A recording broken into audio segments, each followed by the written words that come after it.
This bus right here, this is actually what they're using as the plane. If we take a walk around, you can see all the first responders. There's still quite a bit of damage out here and it's still pretty dark, so I'm going to try to do my best to show you what I can right now. Over here on the side of me, down on the ground, this is like a piece of siding or the roof. I want to quickly take you through the scene, what this looked like when I first got here. Now, if you take a look at this house right over here, that car that was part of the crash actually ended up in the side lot of this home. In just a few hours, former Morgan County Sheriff Anna Franklin will climb these stairs, walk through that door, and then head into a courtroom where she will learn her sentence. I'm at the Limestone County Board of Education in their parking lot, and there's a sign that says reserved for superintendent, but this parking space is vacant as the school board works to find a permanent person to fill the open position. And I can still smell the smell of smoke in the air. I can also hear that smoke detector still going off inside of the home. And you can't see very well because it's still dark out here, but there's still police lights flashing and there's still crime scene tape up around the area. The Decatur Fire Marshal tells me that this home on Clearview Street is likely a complete loss. And if I take a step behind the camera, I can show you that you can see from this home all the way from the front straight through the back. I was just shook of like, I couldn't believe the house was burning up. I mean, I was like, it couldn't happen, you know? I thought, you know, this would never happen. 11-year-old Heaven Garth told me she lived in this home on Clearview Street with her mother, but they were staying at her grandmother's house when the fire started. My grandma was saying, the house is burning up, the house is burning up.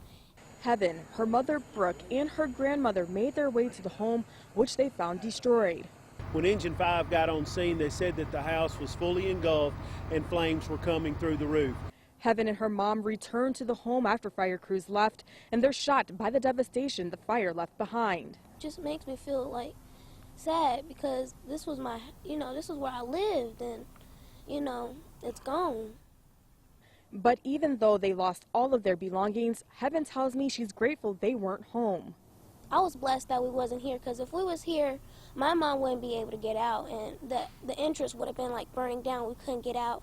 And I'll be the only survivor probably. And at this time, the Decatur Fire Marshal tells me that they do believe that fire started in a back corner of the home in a utility area, but right now they are still investigating to try to find exactly what caused that fire to start. Reporting in Decatur, Rodneya Ross, Wave 31 News. 1.2 seconds is all it took for the Jettison motor to fire up.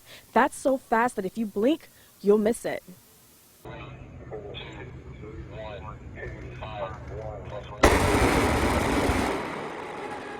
Wednesday morning, NASA, along with its contractors, gathered at the Redstone Test Center to fire up the Jettison motor for qualification. The Jettison motor is the only one on the Orion launch abort system that fires on every mission. And this is one critical element that takes the first part of the vehicle, the launch abort system, and leaves it on the Earth so that the other aspects of the vehicle can go forward into deep space. The LAS will protect astronauts if a problem arises during launch by pulling the spacecraft away from a failing rocket. Wednesday's test was all about keeping astronauts safe and getting the motor ready for spaceflight. Orion's getting really close to getting us forward to the moon so we can get onto Mars. One fascinating aspect of the test is that Wednesday is the last time the Jettison motor will be fired up on Earth. The next time that it is fired is on Artemis 1 next year, and it's going to be, you know, testing itself in the higher upper parts of the atmosphere and doing its job to remove the launch abort shroud from the crew module. That unmanned mission is scheduled for late 2020, with the manned mission scheduled for 2022. The White House set a goal of sending the first woman and the next man to the moon by 2024.